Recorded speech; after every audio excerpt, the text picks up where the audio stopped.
l'avion, venez avec lui. Oh.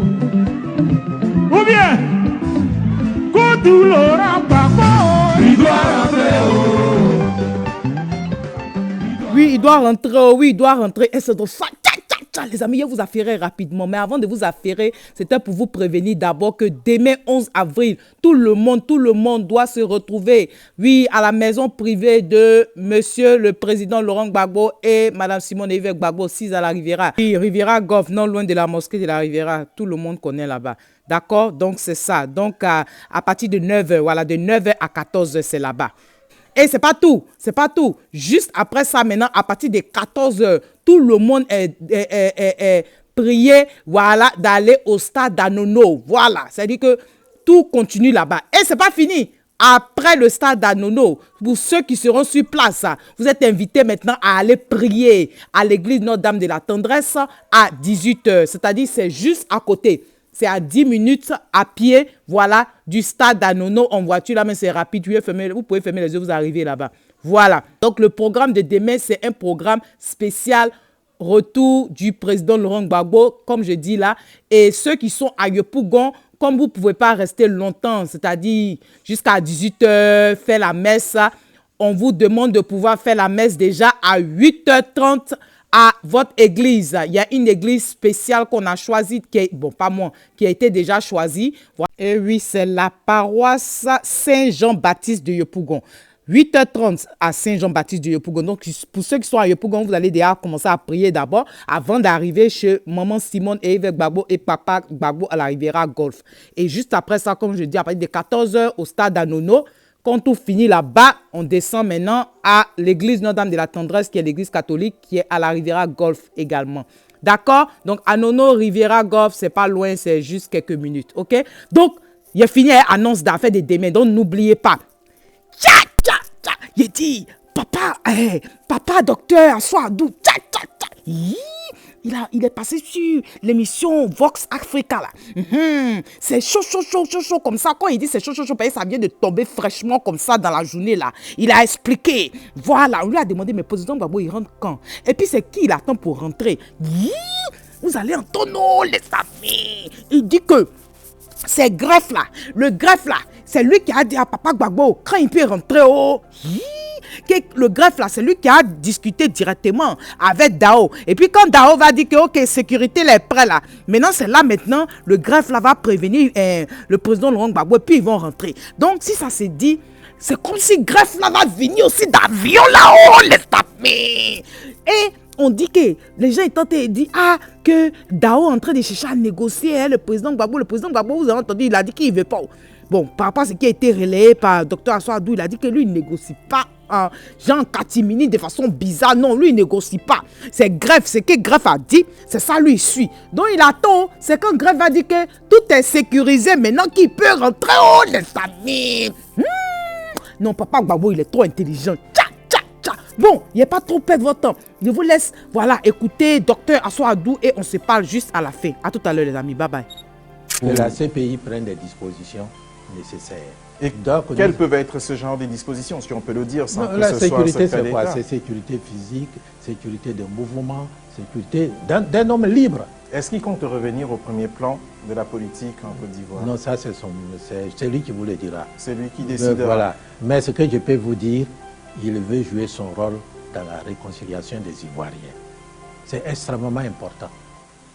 C'est ça qui aujourd'hui son souci majeur. Pour un néophyte comme moi, et en plus quelqu'un qui suit la Côte d'Ivoire de très loin, comment est-ce qu'une personne qui a passé 10 ans dans les geôles d'une prison peut venir et faire la réconciliation? D'autant plus qu'en ce moment, on n'entend pas qu'il y ait des armes qui tonnent en Côte d'Ivoire. Non, mais ce ne sont pas les armes seulement qui perturbent la tranquillité d'un pays. Il y a la politique générale qui se mène dans le pays qui fait que la population, elle est contente ou elle n'est pas contente. Ou elle n'est pas contente. C'est la politique qui est menée qui fait que les citoyens et citoyennes s'estiment heureux ou pas heureux. Donc aujourd'hui, tout le monde sait en Côte d'Ivoire que le pays est divisé en deux. Vous avez vu tout à l'heure, vous avez dit que M. Ouattara a été plébiscité, qu'à l'Assemblée nationale, il aura la majorité. Mais quand vous faites une analyse approfondie des résultats des différentes élections, vous voyez le fort taux d'abstention, que ce soit même aux présidentielles et aux législatives. Tout cela prouve que la population observe. Elle n'a pas encore ce qu'elle souhaite. Et le président Gbagbo, qui son passé parle pour lui, parce qu'il peut jouer un rôle. Concrètement, aujourd'hui, la seule chose qui bloque, c'est le feu vert de la CPI qui vous dira que les conditions sont réunies pour sa sécurité. Exactement. Quand ils diront qu'ils sont prêts, alors le président Laurent Gbagbo fixera la date. Et comment ça se passe? Parce qu'on est face à un cas inédit. Lorsque la CPI décide de protéger un ancien chef d'État dans son pays, son propre pays, est-ce qu'il se passe une arrivée des casques bleus, comme c'est le cas, c'est une force neutre? Je ne sais pas. Si la CPI, si le juge a jugé nécessaire d'instruire le greffe, de préparer le retour sécurisé, c'est qu'il pense qu'il faut le faire.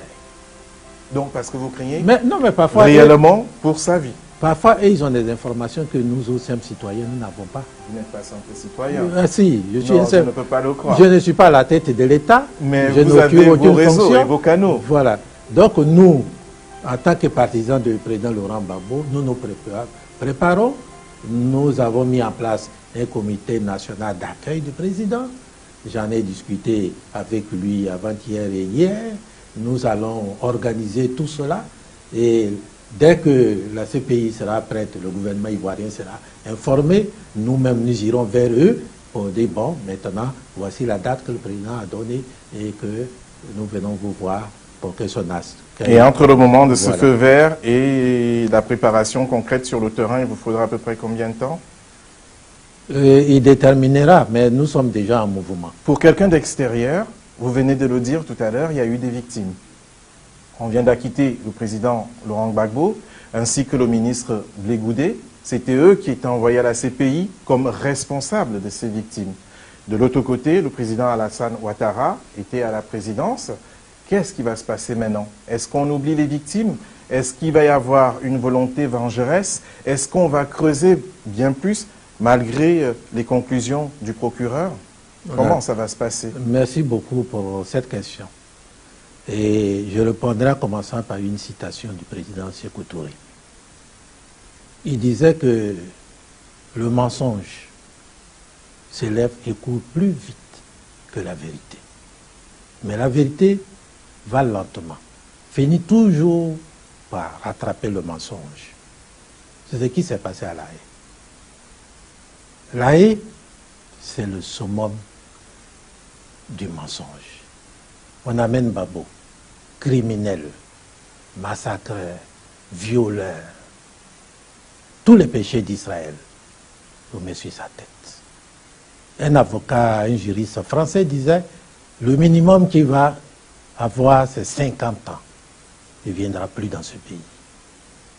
Quand nous disons, Gbagbo va venir, il va venir. Les gens nous prenaient pour des malades, des fous. Mais parce que c'était la vérité, il n'a rien fait. Il n'a rien fait. Et son acquittement, avec son retour en Côte d'Ivoire, vous voyez, nous ramène un peu en arrière. Quand je repasse notre histoire commune, c'est-à-dire l'histoire des Africains, où nos ancêtres, beaucoup ont été déportés, ils ne sont plus jamais revenus. On ne sait même pas où. Non.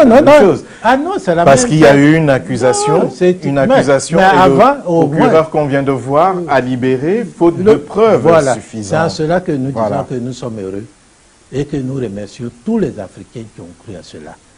Donc on ne peut pas parler de déportation. Vous-même, vous le dites, il y a des victimes sur le terrain. C'est une déportation. Lorsque M. Ocampo a commencé à accuser Gbagbo et autres, il n'était même pas saisi. C'est-à-dire qu'on ne l'avait même pas saisi encore officiellement. La Côte d'Ivoire n'avait pas encore signé la Côte de la CPI. D'accord, ça c'est le passé. Vous voyez que voilà, ce qui est beaucoup plus intéressant, c'est l'avenir. Je vous dis ça, l'avenir proche oui. est simple. Le président Gbagbo va en Côte d'Ivoire pour participer à la réconciliation des Ivoiriens. Avant de sortir... Sans plus d'ambition. Non, mais ça c'est une ambition. Une ambition très grande. faire que le peuple vive en paix, faire que les Ivoiriens qui veulent travailler, travaillent, faire de telle sorte que ce soit le mérite qui est l'élément essentiel de l'ascension sociale, c'est important. Mais contrairement ces mots que vous venez de dire, je pourrais très très bien les entendre de la part du président de la République actuelle, M. Alassane, son Excellence Alassane Ouattara, qui dirait exactement la même chose. Donc ça voudrait dire que ça existe. Qu'est-ce qui fait que non, lui... que vous pensez que ça existe? Je ne sais pas. Non, Je parce dis que si lui dit. chez nous, il y a ce qu'on appelle le rattrapage ethnique. Le rattrapage ethnique, je pense que c'est le plus grand poison qui est inoculé aujourd'hui dans le peuple ivoirien.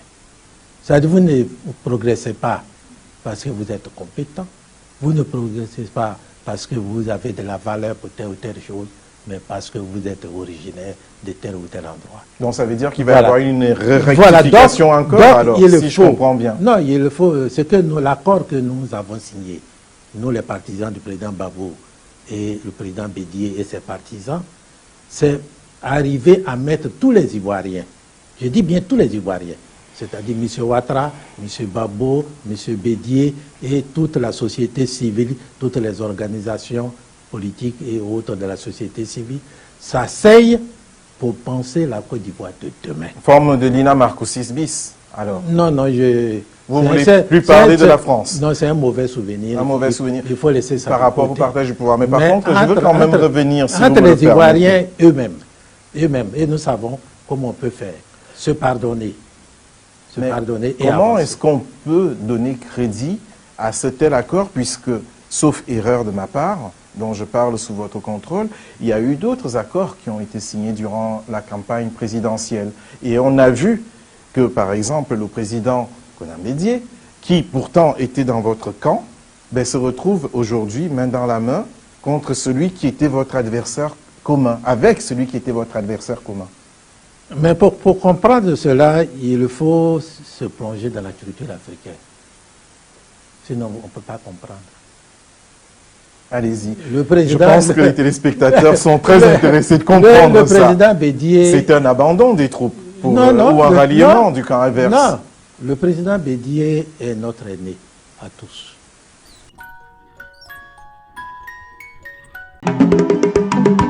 Mettez-le dans le même avion, venez avec lui, oh.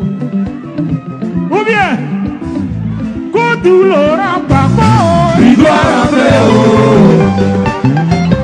Il doit rentrer. Koudou Laurent Gbagbo, il doit rentrer, oh. Il doit rentrer. Le wiki de Mama, oh. Il doit rentrer, oh. Il doit rentrer. Koudou